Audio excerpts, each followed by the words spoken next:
Once upon a time, I was on the verge of leaving Islam. I had beards, trousers above the ankles. I do everything a normal Muslim should do. Okay, if you're not interested, swipe. Now you get your data. Right, today we are talking about opening up. A scholar once said, if your chest is too constricted to keep your own secret, is it the chest of the other man that would be wide enough to accommodate it? Everyone has a secret. Everyone has something they don't want to share with the other person.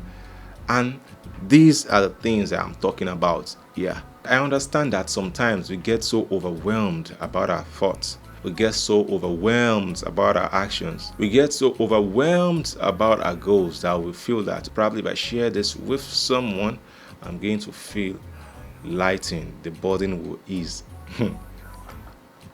Ironio. But we all have ways at which we react to things we tell people confidentially, and we are now hearing it either directly or indirectly from another person, and all the pointers still point to us that we are the person involved, no matter how diplomatic it is being presented. So this is my point. If you have secrets, you must share with people. It is much more better for you to do what we call self-questioning. Well, I don't know for any other person, but personally, self-questioning does work for me. When you reflect, when you meditate about your actions and your inactions and your life in general, it actually goes a long way in helping you to refocus your direction most of the time. So rather than sharing your secret with people, why not keep it to yourself? If there's something you cannot tell any other person, you have a Lord, you have a Creator, talk to Him. It will ease that burden for you.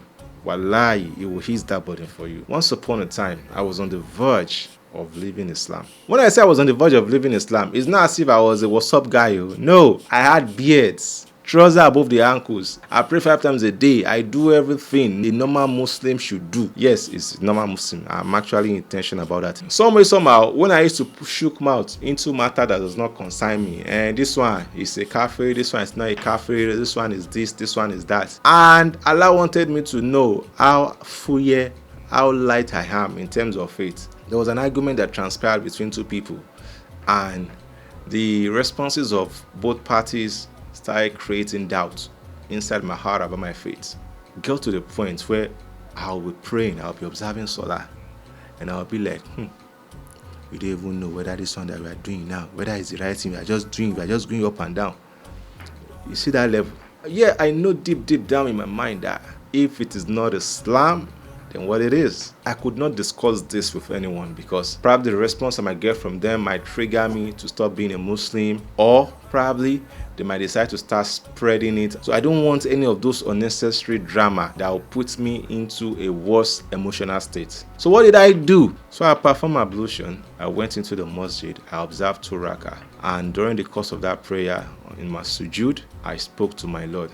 I know I cannot worship anything greater than you, Allah. If I cease to be a Muslim, Ya Rab, I know I cannot worship anything greater than you, Ya Rab. I know what I'm going through is a trial. Please, from your infinite mercy, put tranquility in my heart. You see, people used to have the notion that when you pray, it will take some time before you start seeing the result of the prayer. It's not always the case. So this one, that moment right there, the kind of tranquility I felt in my heart, I've never felt it before. Everything was tutu.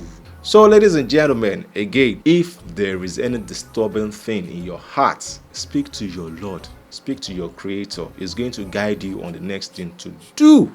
So that is it. So with my few points, I believe I've been able to convince you that it is not all matter you share with people, all in the name of opening up. Till we meet again some other time. Remember, the name is Wano Taj. Hi, the name is Wano Taj.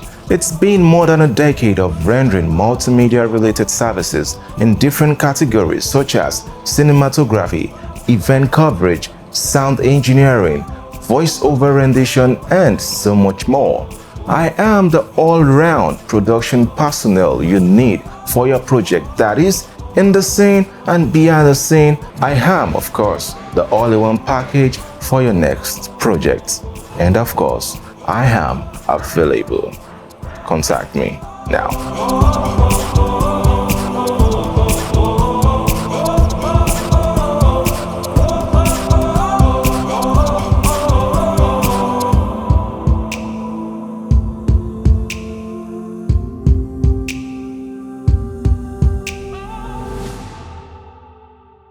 If you have any need for any multimedia service, don't forget to reach out to us. Till we meet again next time, I say Assalamu alaikum.